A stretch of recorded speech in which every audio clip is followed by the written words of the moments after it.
That's not strangers. No. Is it? Oh, no.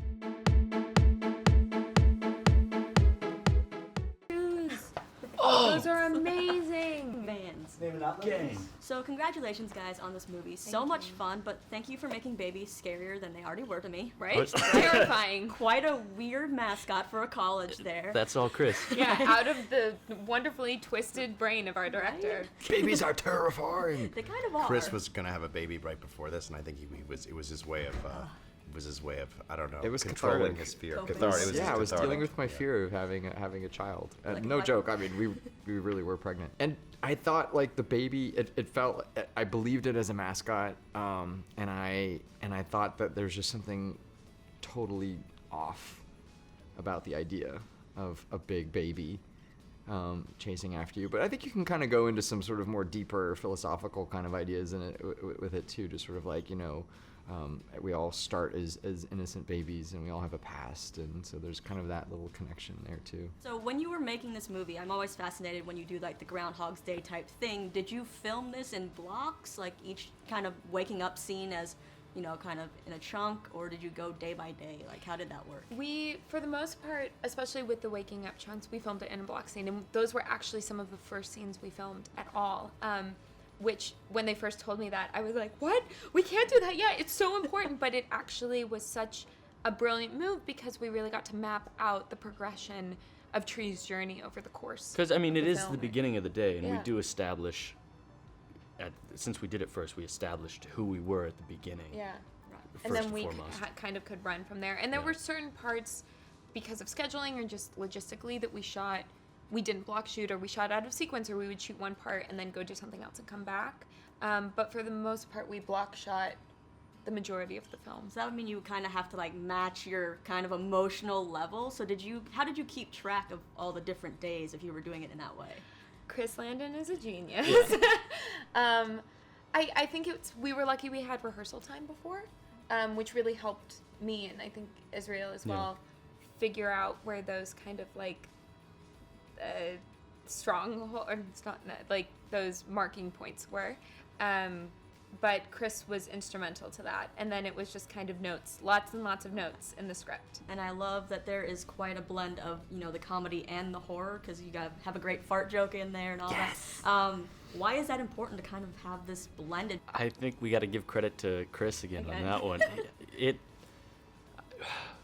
Watching it and reading it were two different things, and seeing it come alive, it definitely brought joy to my heart because it was funny. There's quite a few jokes that Rachel Matthews plays. She plays Danielle. She cracks that are just Brilliant. oh goodness.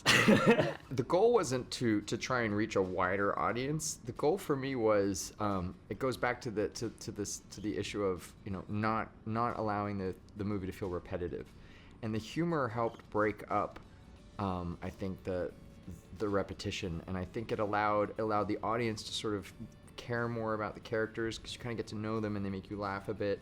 And I think it's very disarming. I think that it's fun to sort of have a joke that sort of then suddenly turns into a scare. But I also think that the comedy and the horror juxtapose each other beautifully. And to me, like, being scared right after I've been laughing hysterically is such a bizarre but wonderful feeling. It's kind of cathartic in a way. You're, like, Yeah, and laughing. it kind of, like, the adrenaline Yeah. transfers from one emotion to the other, and I just think it's a brilliant way to highlight a horror film is by putting a ton of comedy in it. Perfect. And I know there's a lot of twists in this movie. We don't want to give everything away, but what was your face, if you could make a facial expression for when you finished this script, what was your face like? It was more like oh shit. Yeah, I was Like, oh snap, that actually happened. What? So man, this baby mask, I feel like it's going to become iconic. So I'm gonna give you 30 seconds to see if you can name some pretty famous movie masks. Oh, Okay. goodness. I don't know if you've played Okay. this yet today, No, we but haven't. we'll Oh, see. goodness. Okay, ready? 30 seconds. Okay. Jason? Jason. Okay. You can name the movie or the character. Okay. Michael Myers. Yes. Nice. Pigface? Yeah. Saw. Good job. Oh, Scream. Nope. Oh. Is that Close. Very close. Uh, The parody of Scream. the movie, Scary Movie. Scary movie, that's yes. right, that's right. Oh, is that the one where he That's not Strangers. No. Is it? So no. close. That Silence of the Lambs? No. As I stop the timer. Texas Chainsaw Massacre, Leatherface. Oh, okay. But you guys See, did good. And then the last one. I don't know if he has a name, but if you could give this baby mask a name. Killer. Babyface Killer. Babyface Killer. Awesome. Babyface Killer. Is that what we landed on? Hashtag baby. I've been calling it I love twofer. it. Oh, But- both work.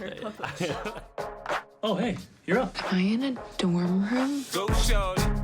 Don't be late, it's your party tonight. Okay, bye. Bye. Happy birthday.